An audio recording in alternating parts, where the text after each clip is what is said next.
اللہ کے نبی صلی اللہ علیہ وسلم ایک مجلس کے اندر صحابہ کو یہ دعا سکھلا رہے تھے.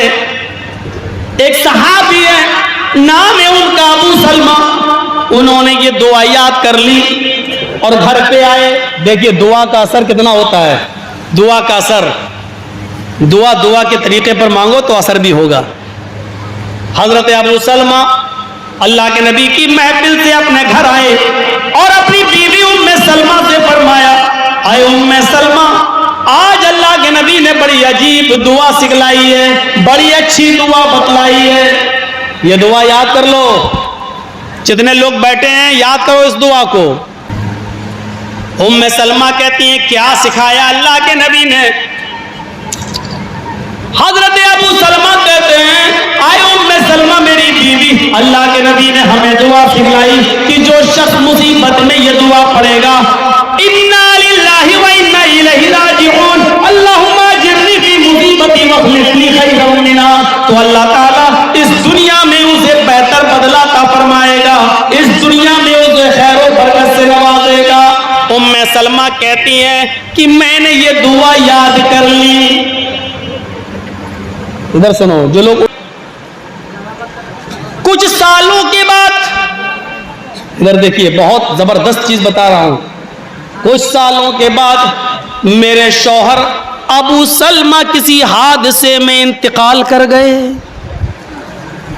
ام سلمہ کہتی ہیں کچھ سالوں کے بعد کسی حادثے میں میرے شوہر ابو سلمہ انتقال کر گئے.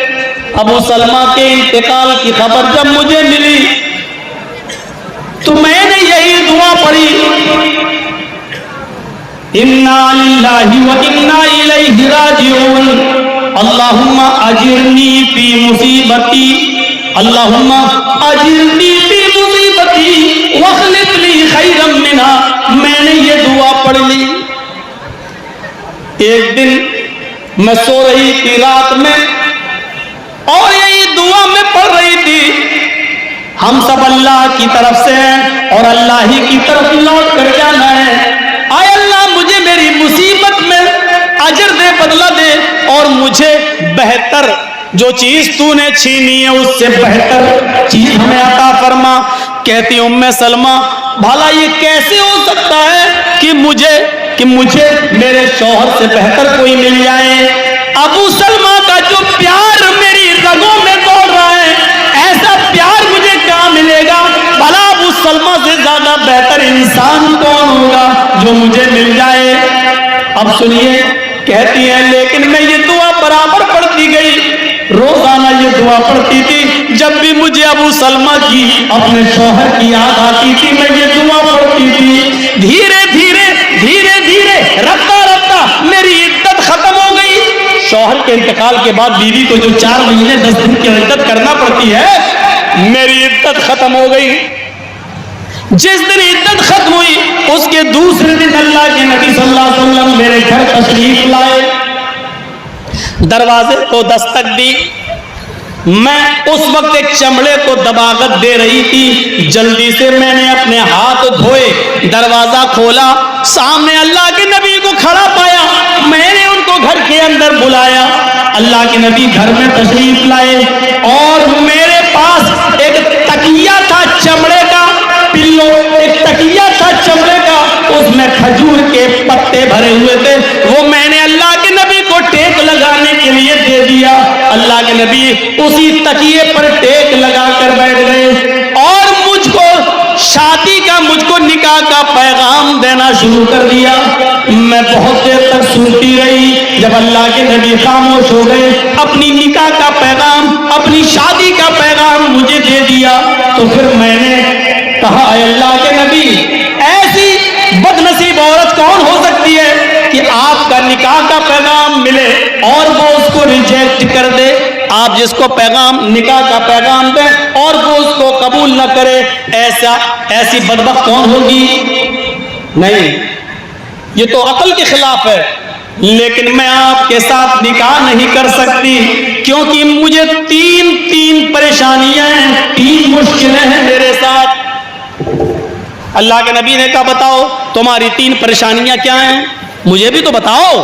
کیا ہیں, شاید وہ دور ہو جائیں. کہنے لگی اے اللہ کے نبی صلی اللہ علیہ وسلم, میری پہلی پریشانی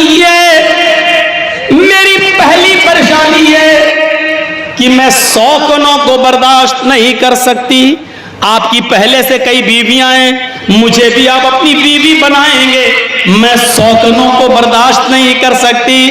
ہو سکتا ہے کہ غیرت کے اندر میرے منہ سے کچھ نازیبا جملے نکل جائیں اور میں آپ کی بیویوں کو الٹا سیدھا بول دوں اور اس سے آپ کو بھی تکلیف پہنچے. میں سوکن برداشت نہیں کر سکتی. میری غیرت یہ مطلب نہیں ہے کہ آپ ان کو چھوڑ دو, میں شادی کر لوں, لیکن اگر میرے منہ سے الٹا سیدھا نکل گیا تو یہ آپ کو تکلیف ہوگی اور آپ کو تکلیف ہوئی, مجھے گوارا نہیں. میری پہلی پریشانی ہے کہ میں سوکن برداشت نہیں کر سکتی. ٹھیک, آپ نے کہا اور دوسری پریشانی؟ کہ دوسری پریشانی ہے کہ شادی کی میں اس عمر کو کراس کر چکی ہوں, شادی کی اس عمر کو میں پار کر چکی ہوں. یعنی شادی جس مقصد کے لیے کی جاتی ہے, اب آپ کا وہ مقصد مجھ سے حل نہیں ہو سکتا, یا جتنا آپ مجھ سے وہ مقصد حاصل کرنا چاہیں میں اتنا آپ کا ساتھ نہیں دے سکتی, کیونکہ میں بوڑھی ہو چکی ہوں. اس لیے شادی کا جو مقصد ہے میں اس عمر کو پار کر چکی ہوں. آپ نے کہا اچھا, دو پریشانی ہو گئی, تیسری پریشانی بتاؤ. کہا اللہ کے رسول اور تیسری سب سے بڑی پریشانی میرے ساتھ یہ ہے, ابو سلمہ انتقال کر گئے میرے شوہر, وہ یہ چھوٹے چھوٹے بچے چھوڑ گئے ہیں, یہ کئی ان کے بچے ہیں. اے اللہ کے نبی, اگر میں شادی کروں گی تو ان بچوں کی کفالت کون کرے گا, ان بچوں کو پال پوس کر بڑا کون کرے گا, ان بچوں کی کفالت میرے ذمہ ہے, میں ان بچوں کو چھوڑ کر نہیں جا سکتی. ایک عورت کی پریشانیاں جو ہوتی ہیں اس نے اللہ کے نبی سے ان پریشانیوں کا ذکر کر دیا. اب اللہ کے رسول کی سنو. اللہ کے نبی فرماتے ہیں اے ام سلمہ, اے سلمہ کی ماں. یہ سلمہ لڑکوں کا نام ہوا کرتا تھا, بدقسمتی آج ہمارے سماج کی ہے کہ ہم لڑکیوں کا نام سلمہ رکھنے لگے. سلمہ یہ ابو سلمہ کے لڑکے تھے, ابو سلمہ سلمہ لڑکا تھا اور سلمہ کے باپ ابو سلمہ کہلائے. سلمہ بیٹا تھا, ان کی ماں ام سلمہ کہلائیں. سلمہ لڑکوں کا نام ہوا کرتا ہے. ہمارے معاشرے اور سماج میں پتہ نہیں اب لڑکیاں لڑکوں کے کپڑے پہننے لگی, اس لیے لڑکے بھی اب لڑکیوں کے نام رکھنے لگے اور لڑکیاں لڑکوں کے نام رکھنے لگی. یہ چیز بھی آج ہمارے سماج میں دیکھی جا رہی ہے. تو سلمہ اے سلمہ کی ماں, پہلی چیز جو تم نے کہی ہے کہ میں بہت غیرت مند عورت ہوں, سوگنیں برداشت نہیں کر سکتی ہوں, میں اللہ سے تمہارے لیے دعا کروں گا, اللہ تمہاری غیرت کو ختم کر دے گا, سوگنوں سے نفرت تمہارے دل سے نکل جائے گی. چلو پہلی چیز. دوسری پریشانی, تم کہہ رہی ہو میں بہت بوڑھی ہو چکی ہوں, تو جس عمر میں تم ہو اسی عمر میں بھی پہنچ چکا ہوں. تم بوڑھی ہو تو میں بھی بوڑھا ہو چکا ہوں, یہ بھی کوئی پرابلم نہیں ہے, مجھے یہ بھی منظور ہے. تیسری پریشانی, تم کہتی ہو بچے کون پالے گا, تم ہم سے نکاح کر لو, تمہارے یہ بچے ہمارے بچے ہیں, میں ان بچوں کو ایسے ہی پالوں گا جیسے میں نے فاطمہ کو پالا, جیسے میں نے زینب کو پالا, جیسے میں نے رقیہ کو پالا, جیسے میں نے ام کلثوم کو پالا. میں ان کی ایسی پرورش کروں گا جیسے یہ میرے اپنے بچے ہیں. حضرت ام سلمہ نے جب ان تینوں پریشانیوں کا جواب مل گیا تو انہوں نے نکاح کر لیا, شادی کر لی. شادی کی پہلی رات تھی. ام سلمہ کہتی ہیں آج مجھے پتا چلا اس دعا کا اثر کیا ہے. میں نے یہ دعا جو ابو سلمہ نے مجھے بتائی تھی کہ اللہ کے نبی سے یہ سیکھ کر آیا ہوں, اللہم اجرنی فی مصیبتی واخلف لی خیرا منها, اے اللہ مجھے میرے شوہر کے انتقال کے بعد جو مصیبت پہنچی ہے اس میں مجھے اجر دے, بدلہ دے, اور جو تو نے مجھ سے چھینا ہے اس سے اچھا انعام مجھے دے, اس سے اچھا بدلہ مجھے عطا فرما.